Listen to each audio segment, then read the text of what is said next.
Good morning, students. Today we are going to start the new concept of engineering mechanics called moment of inertia.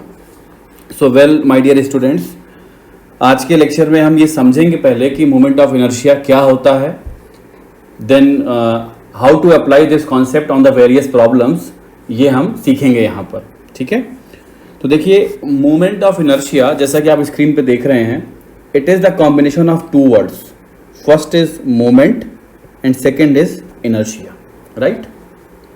So we need to understood the meaning of these two words and then how these two words are connected with each other. ठीक है, तो मैं आपको पहले inertia समझाता हूं. inertia का क्या मतलब होता है? inertia,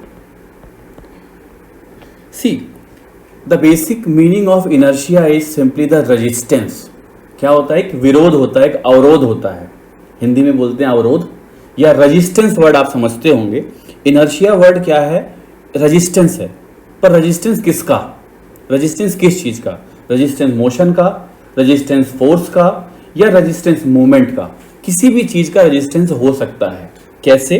late us try to understand. Suppose I am considering a body which is shown in the form of a block, जिसका कोई मास है बच्चों m है. ठीक है, अब न्यूटन्स के फर्स्ट लॉ के मुताबिक ये बॉडी खुद तो मूव करेगी नहीं. अगर ये रेस्ट पे है तो रेस्ट पे ही रहेगी, और मूव कर रही है तो मूव ही करती रहेगी अनटिल अनलेस कोई इसके ऊपर एक्सटर्नल फोर्स ना लगाया जाए. राइट? तो सपोज करते हैं कि this body is acted upon by a force F. इसके ऊपर मैं क्या करता हूं? बाहर से कोई फोर्स F लगा देता हूं. ठीक है, m मास का बॉडी है जिसके ऊपर हमने कोई F फोर्स लगा दिया है. इस फोर्स की वजह से बॉडी क्या कर देती है? रेस्ट बॉडी मोशन में आ जाती है. And this body is to be kept on a surface. तो let me show the surface also. Yes, I am not discussing the nature of the surface. ये स्मूथ भी हो सकती है, रफ भी हो सकती है. ठीक है, तो because of this force the body of mass m is gaining some velocity. अब क्या होगा कि इस बॉडी में जो मास है वो क्या करेगा? अपने ऊपर आने वाले फोर्स का अपोज करेगा. किस तरीके से अपोज करेगा? सपोज कि because of this force body is taking an acceleration a. ये बॉडी क्या कर देती है? a एक्सीलरेशन से एक्सीलरेट होती है, आगे की ओर चलना शुरू कर देती है. राइट? तो the force of acceleration which will work on the body that itself is called what? The inertia force. कैसे? F is equal to ma, you can write by the Newton second law, लिख सकते हैं आप. and this complete set of body can be treated as a rest when a pseudo force which is equal to the inertia force is applied to the body in the opposite direction. फिर से समझिए क्या कह रहा हूं. Suppose कीजिए कि ये पूरी बॉडी को मैं आपको एक बॉक्स में बंद करके दिखा रहा हूं. क्या हो रहा है यहां पर? ये देखिए, आपने F फोर्स लगाया, बॉडी m मास से मूव कर रही है. ठीक है, अब मैं क्या करता हूं? इस बॉडी के ऊपर एक स्यूडो का मतलब जो रियल में नहीं है, एक फिक्टिशियस है, एक इमेजिनरी फोर्स है, वो क्या कर रहा है? ऑपोजिट डायरेक्शन में इसके ऊपर एक्ट कर रहा है. कैसे? डॉटेड लाइन से दिखाया. And that force is equal to what? ma. और उसी ma को क्या बोलते हैं हम? इनर्शिया फोर्स भी बोलते हैं. जिसकी वजह से एक डायनेमिक सिस्टम को आप किसमें ट्रीट कर सकते हैं? स्टैटिक इक्विलिब्रियम में ट्रीट कर सकते हैं. और बच्चों बताऊं, आगे चल के अभी समझ में आएगा आपको, इसी को डी एलम्बर्ट्स प्रिंसिपल भी बोलते हैं. D d'Alembert's was a mathematician जिसने एक कॉन्सेप्ट दिया था कि किसी भी डायनेमिक सिस्टम में मूव करने वाली बॉडी को स्टेशनरी बना के कैसे एनालाइज किया जाए. तो इसी मेथड को क्या बोला जाता है? डी एलम्बर्ट्स प्रिंसिपल बोला जाता है. कि आप मोशन के अगेंस्ट जिस डायरेक्शन में भी आपने मोशन को डिस्टर्ब किया है, वो डिस्टर्ब चाहे लीनियर हो चाहे वो एंगुलर हो, सारे फोर्स को देखिए और उस फोर्स के अपोजिशन में एक इनर्शिया फोर्स लगा दीजिए. कंप्लीट सिस्टम क्या हो जाएगा? स्टैटिक इक्विलिब्रियम की तरह ट्रीट किया जा सकता है. तो यहां पर this can be written as what? F minus ma is equal to 0. So my dear student, यहाँ ma फोर्स जो है, जो ma है, दिस ma, यही आपका क्या है? इनर्शिया फोर्स है. इनर्शिया फोर्स है जिसको आप एक स्यूडो फोर्स या फिक्टिशियस फोर्स भी बोल सकते हैं. फिक्टिशियस फोर्स भी बोलते हैं. ठीक है, एक इमेजिनरी फोर्स है. अब देखिए, इनर्शिया मैंने आपको बोला कि it is a kind of resistance. तो इसको अगर मैं लिखूं, इनर्शिया आई क्या है? It is A resisting force. क्या है बच्चों ये? It is A resisting force. और रेजिस्टेंस किसका? Resistance may be of what? जो फोर्स अप्लाई किया गया है, या मूवमेंट ऑफ इनर्शिया के केस में this resistance may be of what? Resistance of movement. Resistance of movement. Now how does movement is coming in the picture, इस बात को क्लियर करता हूं।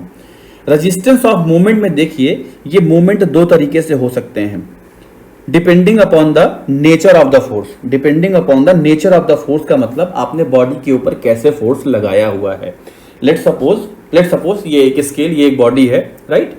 अब इस बॉडी के ऊपर फोर्स हो सकता है आपने ऐसे लगाया हो तो ये इस तरीके से बेंड हो जाए, right? You are applying a force like that. या हो सकता है इस बॉडी के ऊपर इस डायरेक्शन में फोर्स लगाया जाए जिधर ये बेंड नहीं होगा। अगर मैं ऐसे इस डायरेक्शन में फोर्स लगाऊं, या जिसको आप बोल रहे हैं मूवमेंट लगाऊं, तो ये बेंड नहीं होगा, ठीक है? तो movement depend upon the nature of the force. That means whether line of action of the force is acting parallel to the plane of cross section or perpendicular to the plane of cross section.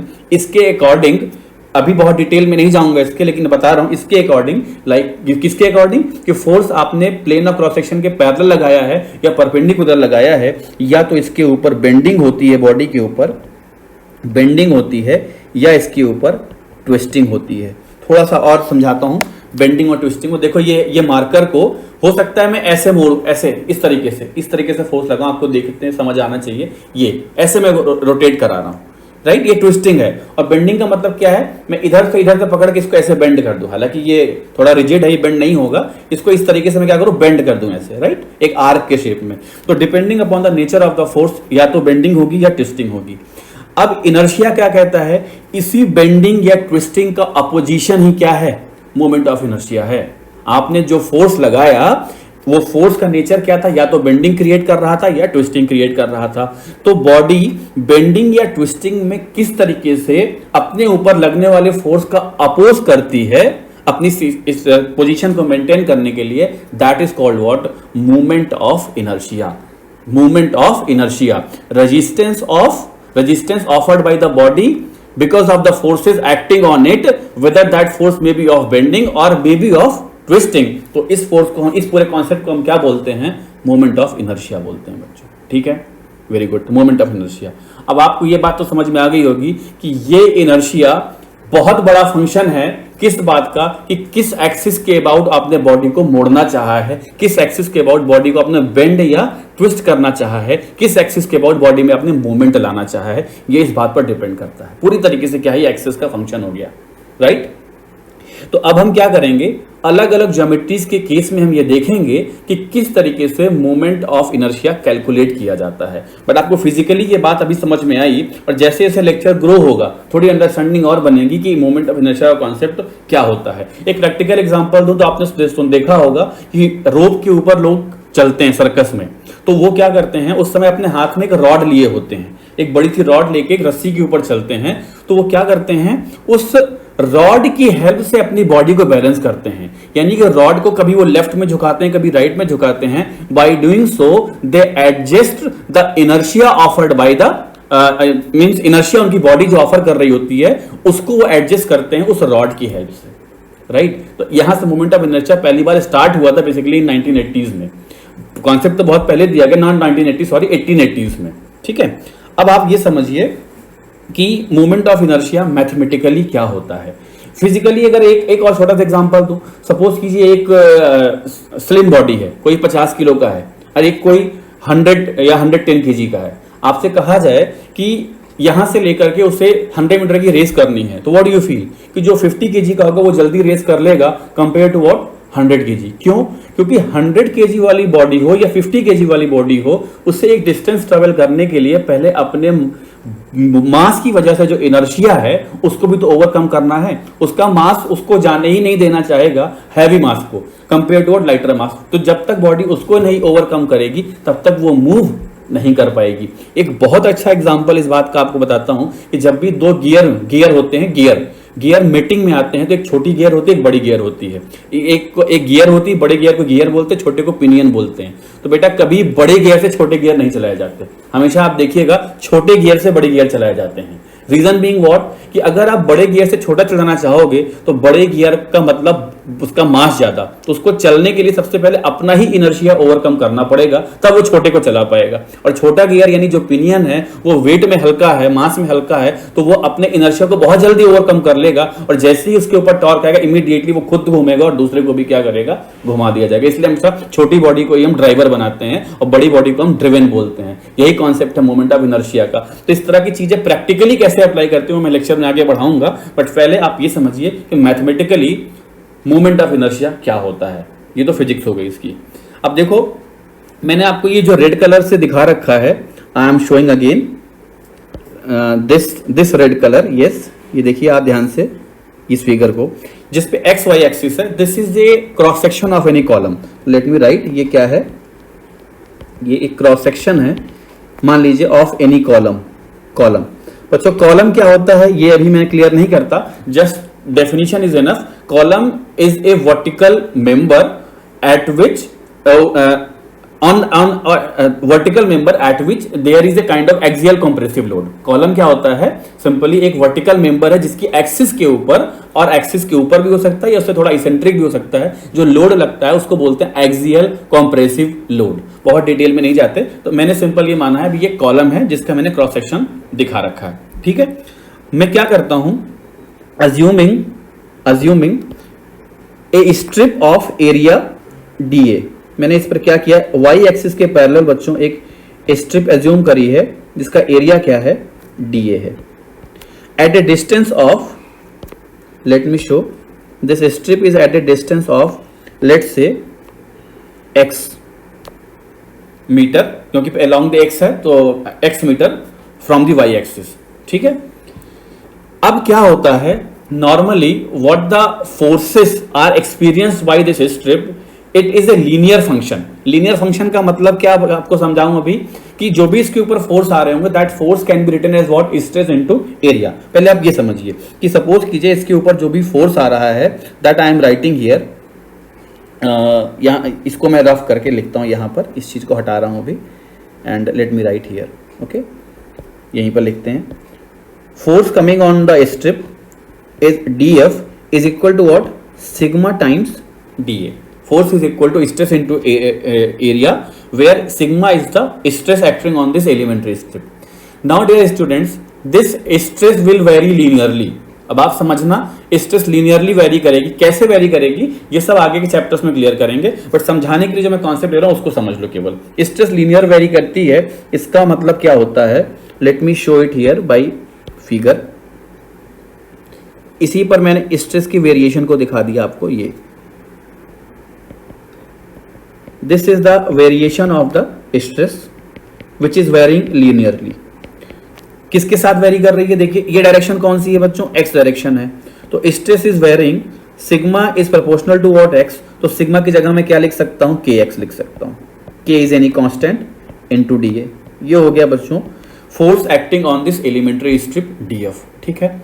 Now movement of this force will be what, movement dm, elementary movement है, तो movement क्या हो जाएगा, force into distance, movement is force into distance, तो this will be what, df multiplied by what, distance is x, तो this can be written as dm is equal to kx into dA multiplied by x, और dm is equal to kx square dA। इसको मैं अगर integrate कर दूं then I will get m is equal to k times integration x square dA। एक अच्छा result हाथ लगाया, समझना है क्या है, अभी मैंने लिखा आपको m is equal to k times x square dA। बच्चों this term let me highlight this, yes, integration of, या यहां लिखते हैं अब, integration of x square dA is called what, second movement of area. क्या बोलते हैं इसको, x dA मैंने बताया था फर्स्ट मूवमेंट ऑफ एरिया, ये क्या है, x times x dA, that is second movement of area, जिसको मैथमेटिकली क्या बोला जाता है, movement of inertia, movement of inertia, second moment of area का ही नाम क्या है? Moment of inertia. और ये किस एक्सिस के अबाउट लिखा है आपने? ये देखो वाई वाई के अबाउट लिखा गया, क्योंकि डिस्टेंस क्या है? वाई एक्सिस के लिए है, तो this is called what? I Y. I Y लिख दो या वाई वाई लिख दो, बात सेम है। I y y is equal to x square d a. तो mathematically we have calculated moment of inertia is what? I y y is equal to the integration of x square d a. Similarly अगर मैं इसमें अपनी strip को ऐसे ले लूं, देखो बच्चों यहां पर सपोज कीजिए मैं स्ट्रिप को ऐसे कैलकुलेट कर लूं, this strip is what? Parallel to X axis, and suppose we consider any distance, this one, इस स्ट्रिप की डिस्टेंस लेट मी शो, ये डिस्टेंस बच्चों सपोज ये हो जाती है क्या? y। तो moment you can write about X axis also. अब इस स्ट्रिप को, जो ग्रीन कलर की स्ट्रिप है, इसको आप एक्स के अबाउट भी रोटेट कर सकते हो। सिमिलरली जैसे मैंने ब्लू कलर की स्ट्रिप जो डीए एरिया की थी, इस तरह से ग्रीन कलर की स्ट्रिप जो डीए एरिया की, इसको मैं एक्स के अबाउट रोटेट करा सकता हूं। और अगर मैं रोटेट कराऊंगा तो I can write the moment of inertia about what? X axis also. यहां पर स्ट्रेस डिस्ट्रीब्यूशन कैसा आएगा? अगर स्ट्रेस डिस्ट्रीब्यूशन की बात करें, हालांकि स्ट्रेस डिस्ट्रीब्यूशन अभी समझने की बहुत जरूरत नहीं है, बट मैं आपको शो करना चाहता हूं, थोड़ा सा कॉन्सेप्ट बिल्डिंग होगी। ये देखिए, ये होता है आपका स्ट्रेस डिस्ट्रीब्यूशन। अगर मैं इस पर दिखाऊं, ये देखिए, ये स्ट्रेस डिस्ट्रीब्यूशन है। First side arrow should be right like this one. Very good. तो अब ये किसके लिए? ये राइट साइड क्रॉस सेक्शन पर दिखाया गया है। तो similarly I can write what? Similarly, Ixx will be equal to integration of what? Y square dA, where y is the distance taken from x axis। यहां देखिए y कौन सा distance है? टेकन फ्रॉम x एक्सिस से लिया है कि नहीं? ये distance, this distance is taken from x axis. इस तरीके से मैंने बोला x square dA is the distance taken from y axis. तो Ixx and Iyy are the moment of inertia of the body respectively from x axis and y axis. और physically आपको समझ में आ गया कि मोमेंट ऑफ इनर्शिया क्या है? Inertia is a resistance of force. वो फोर्स का नेचर क्या होगा? जो मोमेंट क्रिएट करा रहा है, वो मोमेंट क्या हो सकता है? या तो बेंडिंग हो सकती है या ट्विस्टिंग हो सकती है। तो in general moment of inertia is what? The resistance offered by body because of the bending और ट्विस्टिंग अप्लाइड ऑन इट। कि वो बॉडी पे जो बेंडिंग ट्विस्टिंग लगाओ, उस तरह से उसके अगेंस्ट में कैसे बिहेव करेगा, that is called what? Moment of inertia. उसका मैथमेटिकल एक्सप्रेशन हमने देखा Ixx एंड Iyy। एंड बच्चों यहीं पर एक चीज बता देता हूं, मोमेंट ऑफ इनर्शिया दो तरीके से होते हैं, या तो वो एरिया पर डिपेंड करते हैं या तो वो मास पर डिपेंड करते हैं। अगर वो एरिया पे डिपेंड करेगा तो उसे हम बोलते हैं एरिया मोमेंट ऑफ इनर्शिया, और अगर यही चीज मास पे डिपेंड करने लगी तो उसे क्या बोल देंगे हम? मास मोमेंट ऑफ इनर्शिया। ठीक है। और फॉर्मूले के टर्म में अगर आपको देखना हो तो mass moment of inertia and area moment of inertia can be written as, area तो मैंने लिख के दिखा दिया, Iyy is equal to what? X square dm and Ixx is equal to what? Integration of y square dm, where what is dm? dm is the elemental mass from a complete body. जिस body का mass m है, उसका elemental मास क्या हो गया बच्चों? dm हो गया। तो मास के टर्म में भी आप लिख सकते हैं या इसको एरिया के टर्म में भी लिख सकते हैं। नेक्स्ट लेक्चर में मैं आपको यह बात समझाऊंगा कि how this concept can be utilized practically by two theorems, parallel axis and perpendicular axis theorem, and we will study some concept of what? Radius of gyration. Then हम प्रॉब्लम की ओर स्विच करेंगे। Till then you revise and understand well. Thank you.